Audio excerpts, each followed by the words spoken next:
Hey everybody, welcome back to Reestablishment. On this episode of the podcast, we have somebody really special and we're going to talk about something that you don't hear every day. And that is Carley Boyette. It's so good to have you with us today. And we're going to be talking about the machine of broadcasting and television. Carley's got a great, I'm just going to brag on you for a minute, has a great background where she's been in broadcasting for over 20 years. And she started off as a news reporter, moved on into mainstream news, and then converted over to morning television. And so she's had a really, really good career. But I think that the average person really doesn't know the machine that, and I'll use the term mainstream media. I don't think the average person really knows what that's all about. So welcome. Thank you. So glad to be here. So tell us how you got started in this industry. Well, and part of the interesting thing I think about broadcasting and mainstream media is it's also changing, right? Yeah. So it's hard for probably people that are not in the industry to even keep up because it's hard for people who are in it to keep up. So my story, I kind of fell in love with broadcasting in high school and, was in a TV productions class way back then and did an internship kind of early on. And that, which I always really suggest internships. I think whatever career you're doing, it's just a great way to kind of see the in and outs and see if you go, okay, is this something I want to pursue or not? Yeah. So anyways, I did an internship in high school, did another one in college as well, once I decided to kind of lock in and say, I just love the idea of news and television and that it changed every day. And I was always kind of nosy and younger, and I just loved the idea. Also, I was, in college for 9/11, and I just remember being so curious about what was happening in the world and why it was happening. And I remember watching the reporters, in New York City and just really just being in awe of what they were doing and how fast they were able to get information and just how all of that worked. So, anyways, went to FSU, went to Florida State, and got a job there while in college, just so I could kind of stay connected. And anyways, went back to the NBC station in Tampa to do a second internship when I was about to graduate. And that's what helped launch me into getting my first full-time career in news. So my first job out of college was at a TV station in Eastern North Carolina, in Greenville, and moved there, reported. When I first got in, I thought, I'm going to do my time, and I really want to be a reporter for, several years, and then I'll move on to the anchor desk. And then, there was, at the time, the morning anchor did not show up for work one morning, and I was able to fill in.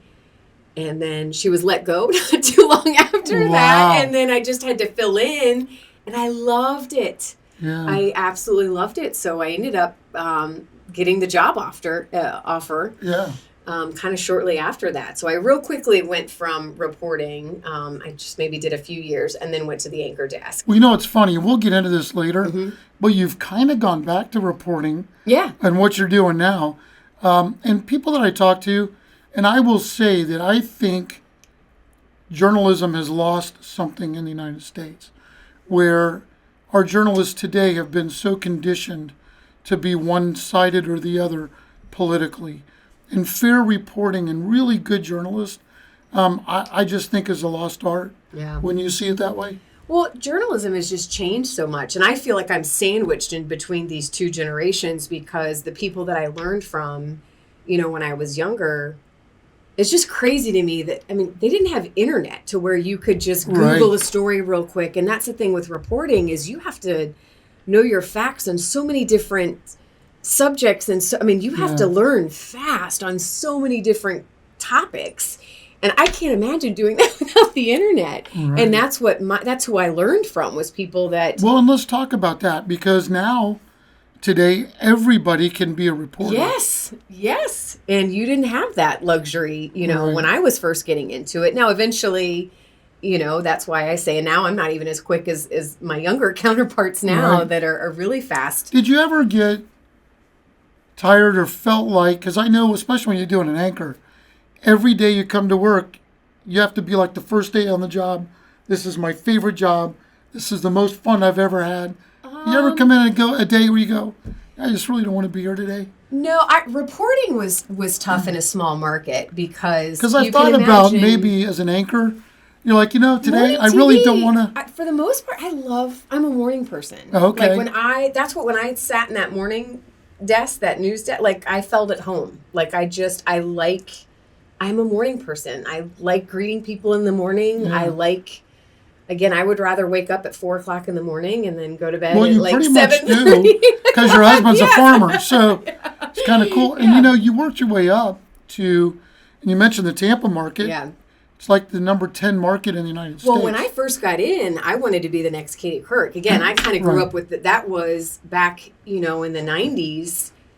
That was the dream. That was when TV was in its heyday. Correct. I mean, that was when salaries were super huge. I mean, everybody, and really 9/11 changed morning television, because from that day forward, everyone woke up and the first thing they did was turn on the news because they wanted to know what was happening in the world. It was so uncertain in those times. I've been a news junkie for probably 30 years.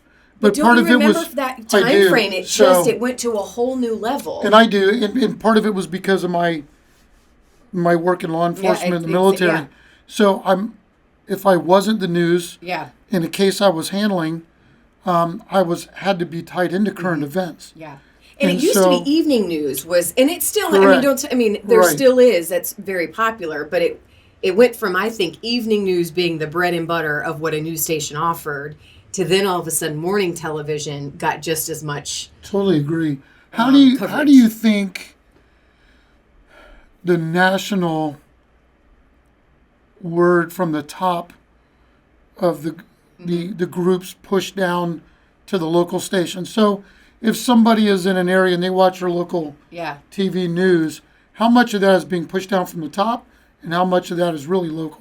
And I think that's what I don't think the average viewer totally understands. And I don't know how much that's changed either until when I really got into it and understood as well. But local news is not the same as national news. They are very different. However, you have the thing, as I always say, the AP wires, when the Associated Press, like that is essentially the Bible of the broadcast and of the television stations. And it has always been. Yeah. And we were always taught that, you were never allowed to just take somebody. If you were going to report on something, you always had to credit who it was, or, make sure that you had the facts on why you were reporting that. Well, if it came from the AP, that was your Bible. You were allowed to go with it. Yeah, just say the AP, and you were able to trust it. And that's what every single, reporter, anchor, when they're sitting at their desk in a news station all across the country, they all have the AP wires. That's what's coming up. They're constantly looking at that. It's a constant feed. I remember when I was young and my dad started the Christian Television Network, I remember seeing that machine in the corner, and it was just like a constant typing, and it would just never stop. And it would break for maybe a paragraph till the next story would come in. And you would just stand and watch, and you would say, I'm literally watching The Wire. Yeah. Yep. And it was kind of interesting back then. Yep. Because that was about as quick as you could get the news. Yep. And that still is. So how much leeway does an anchor have on the news to put their own perspective on something with the copy? Well, I think with local, they shouldn't be putting, to be honest, they don't really have a whole lot of time either. Right. Because that's probably the hardest part of putting a newscast, together, is when you have 30 seconds to tell a story. Well, of course, you're not going to be able to get every single angle in 30, 45 seconds. So really, they shouldn't be putting their angle. However, everybody's going to have a bias. You're never going to be able to get a bias-free newscast or any kind of story. Everybody's going to have their own preference. Life experience, what they think is important, what they think should be reported on. It's not possible. From there, you transitioned from the anchor desk, and where did you go then? Yeah.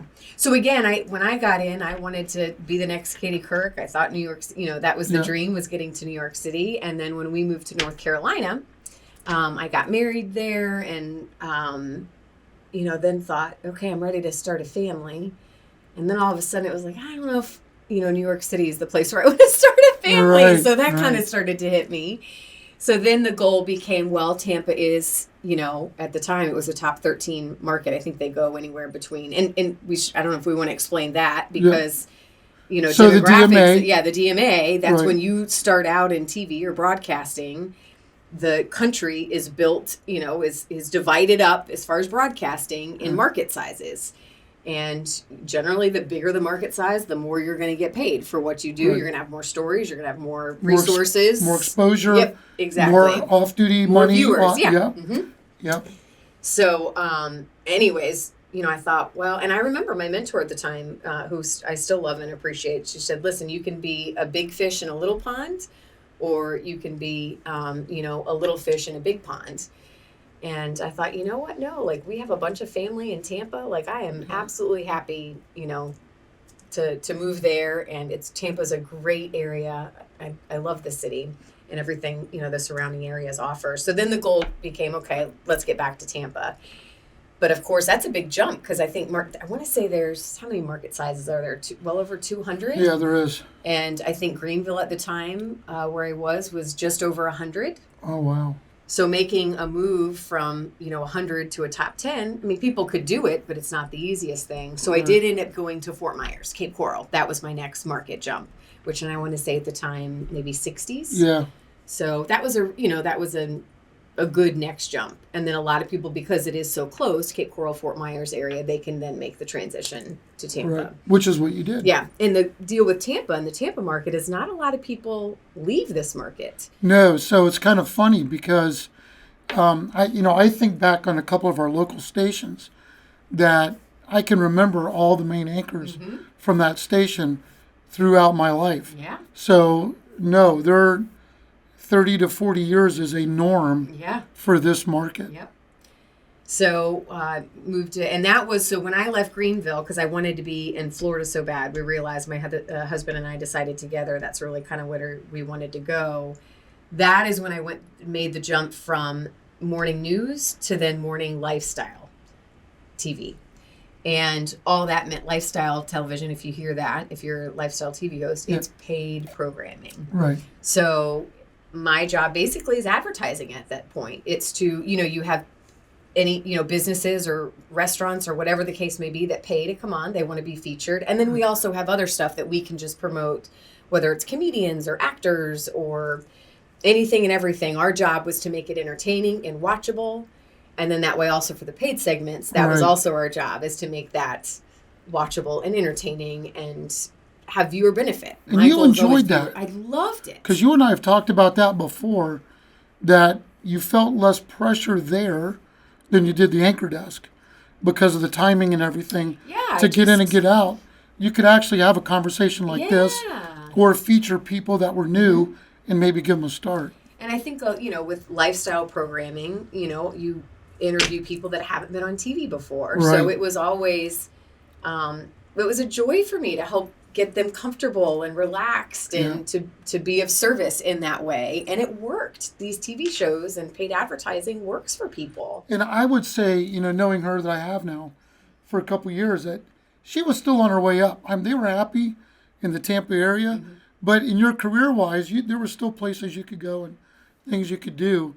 And really in about 2020, everything kind of came crashing down. Yeah, so I went to Fort Myers and was happy there. And then we ended up having our first two kids in Cape Coral. So we had 2 under 2. And that was a whole God story because we kind of struggled with infertility for a little bit. God did some amazing things. My oldest daughter, her middle name is Faith because it was such a huge faith builder for us in that time period. And at that point, though, I knew we had the 2 young kiddos and I'm like, we really need to get back home, Having 2 under 2 was hard, still being away, a several hour drive away. So we just kept praying for something to happen. And in TV jobs, you're under contract, or at least most anchors and reporters are. And to find another job, because you can't even look for jobs really when you're under contract. Correct. It's really, it happens. People know that you are going to do that, but it's not something you can do publicly. It's just you have to be so careful and not burn bridges. And it's not the easiest thing to do. Right. But I knew that my time in Fort Myers, I just really felt called that we were going to be called back home. I didn't know how. We sold our house at the time. My husband was a stay-at-home dad, which is a crazy story all on its own. So I was the breadwinner at the house, and knew that our next venture though was to get to Tampa. I just knew, I was just so sure of it. Yeah. But nothing was happening. I kept getting interview. Nothing happened. And I'm like weeks out from my contract at this point. Again, I'm the only one making money in our household. Yeah. But I'm like, I know God has something. I know what's going to happen. And this is how you know it was a God thing, because I was sitting at my desk, and I mean, the hour was coming. My contract was coming up to an end. And I remember the main anchor at the time came to my desk and he said, "Hey, I just saw that our sister station in Tampa," because we had just been bought out by another big media company, the station in Fort Myers. And they said, the sister station in Tampa is starting a show just like what you're doing now. And I ended up reaching out to the hiring, manager, and I was picked up, and my contract for the new show. So I was able to help launch the one here in Tampa, and my contract's literally backed. I didn't miss a day of work. Yeah. They just aligned perfectly, which never happens in TV. It really doesn't. No. So it was such a God thing it was such an answer to prayer that we were able to move back home. I had the dream job. I loved what I did. And then, And your husband got back to his family roots. Yes. 7th generation. Yeah. As a farmer here in the outskirts of the Tampa Bay area. So he got back to his roots. Yeah.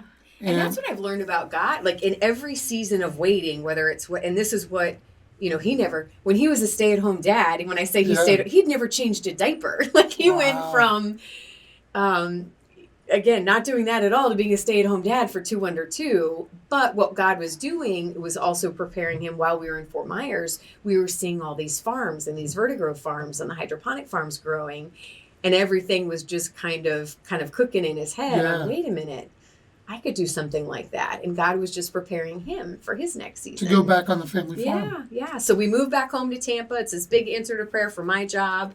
My husband says, you know what, I want to do, I'm ready for the kids to go back to school. Yep. And so he launched the farm, our family farm, a couple months after we moved home. And then during COVID, that farm really took off because, as you can imagine, back in that time, because it's open to the public, our farm is. And then God was really working on me. And that was when I gave up my dream job during COVID, which, again, I thought I was going to retire. No one gives up jobs, in Tampa. But it didn't last long. So, some talks that we've had before is that, like you said, you felt God was leading you to a different season. Mm-hmm. So now he's farming, you're juggling the kids, but you never really wanted to leave your love of broadcasting. And so this is the part of the story that I pick up where you were doing some radio and still are. And then we were able to reach out to you and say, hey. Well, and what had happened, so when I was at ABC, my last job here in Tampa, I had The Chosen on. So if you watched any of the episodes of The Chosen, so you know. And I love the show. My husband and I, it's very hard for us to find stuff that we can watch together. And we binge that together.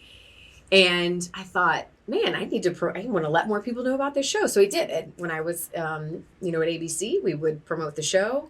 Well, when I left ABC, I just reached out to them and said, hey, I'm leaving. I don't know what's next for me, but here's my personal info. I'd love to just stay in touch. I love what the show is doing, whatever. So that's when I plugged into the farm, just being a stay-at-home mom. I thought, Lord, I'm going to bloom where I'm planted. You've called me to step away. Yep, I'm just going to pour into them.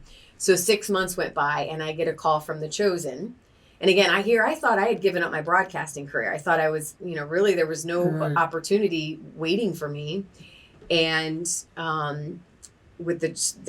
months later, they email and say, hey, we want to invite you out, take a tour of the set, interview the cast, all of that. But I had no outlet. I was a stay-at-home mom. So this is great, but what am I going to do with all this content? And that's when I remembered I knew Paul from Paul Lodato from the Christian Television WRXY. Network. Yes, yep. Down in Fort Myers. Yeah, and so I was able to call him and Joy FM, Christian radio, and say, hey, I got this great opportunity. Would you guys be interested in this content? And both of you guys said, yeah, absolutely. Like, go, get what you can. And then that just opened the floodgates now of what God has done. Yeah, so we had a program on the CTN network called Good News on Entertainment. Still have that program. We still do. So what we did was we partnered with you and rebranded it. And now you're the host and executive producer of Good News on Entertainment.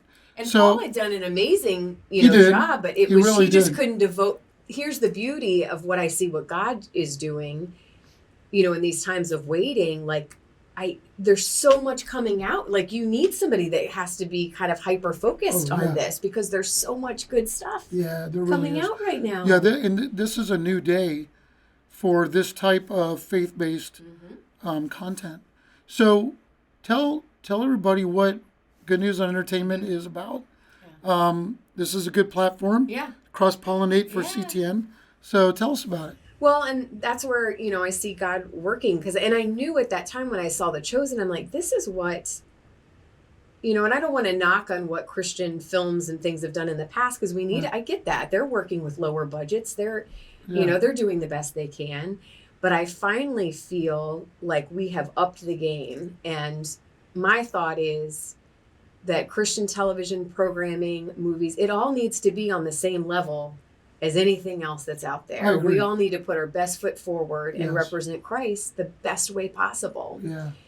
And it seems like there's enough people now entering the game and seeing that. And I think God is igniting hearts and creative minds to where you're really seeing. I don't think you've had a hard time finding people. No, I think I can't. To be honest, I have to turn people away at this point. There's so many things. Yeah, that's good. You get to pick and choose. I know. But now you're juggling stay-at-home momness, because you still do that. Yeah. And you part-time with radio, and you part-time with television. But you said it good to me about a year and a half ago when we talked, and you said God was doing a new work in you, like taking you to a deeper level with Him that you didn't have before. And now you're able to juggle all this.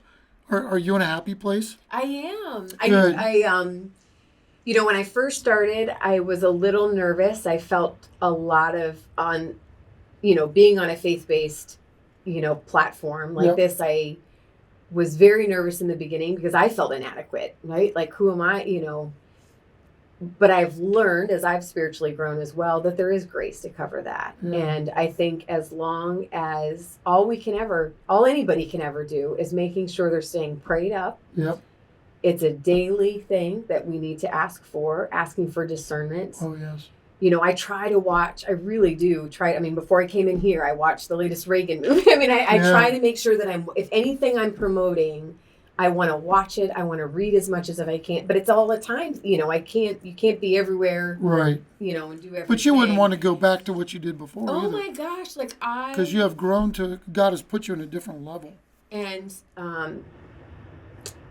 the gospel conversations that I've able over the last year and the people that I've met that are on fire for the Lord and who He's using,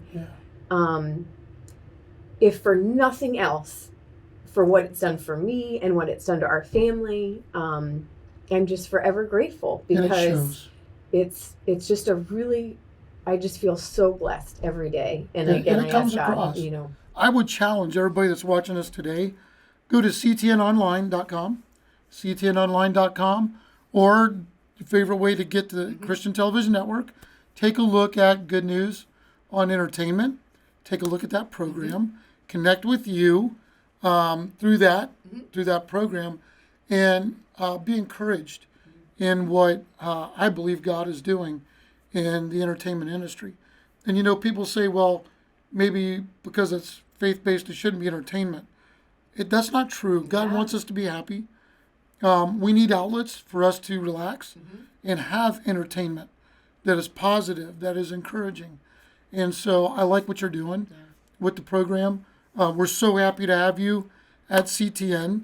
You've been a great addition to what we do and taking things up in a different level. But I want everybody to meet you today and to know who you are and where your heart is and where you came from. So I'm so glad. Real quickly, though, Yeah, I also yeah. need to mention what a culture shock, just talking about the media industry. And Yeah. I tell you this all the time where, Yeah. you know, to be able to come to this television station and pray before meetings. And, you know, I can't Yeah. tell you how many times I've walked with, you know, with other employees and said, oh, I'm going through this. Well, let's stop and pray about that right now. And Yeah. to have that be a part of the culture in broadcasting and at a TV station. I mean, I'm a year and a half, almost 2 years in, and it's still shocking sometimes. Yeah. You know, it's just so different. I remember one time, I won't say which station, I was in a station with a very popular local station that had been around forever. And the weatherman was just amazing. And I went back behind the set. They were in between, and they were getting ready for the nightly news. And they were still at the time allowing smoking in the building. And smoking does help a voice. Okay. It does smokers' Yeah. voice. So they had a good speaking voice, but they were huffing and puffing. And they were using foul language all over the studio and yelling at each That other. was very common. And it was very, very chaotic. And then you would see when the red light on the camera comes on, hey, how's it going? So good to see you. I'm thinking, I just saw how you really are. Yeah. And the fakeness of some of that, the airs that are put on. Yeah, and to come to a place, you know, those of you that are listening and you work in a Christian location, what a joy and a blessing that is. Don't take that for granted. And if you're not, you need to be the light and the salt for where you are. So that's good to know that we have a culture, a business culture here, where we can be Christian and be bold in that as well. Yeah. So good to have you. Thank you for being on today. Thank you. So again, here's your challenge, ctnonline.com, and look for Good News on Entertainment wherever you watch the Christian Television Network. And this is Bodie D'Andrea. We'll see you on the next Reestablishment. Raise your hands up. Raise it up. Reestablishment. We've got it complete. Let's talk about it from A to Z. It's second nature. So I go to Bible college and I feel like I want to be doing This episode is brought to you by Soul Fit Retreats. Soul Fit Retreats are life-changing experiences for the mind, body, and spirit. Each retreat is a unique combination of faith, health, fitness, and fun. Join the welcoming community for a journey that will empower you, encourage you, and challenge you to become the best version of yourself. Visit soulfitretreats.com today.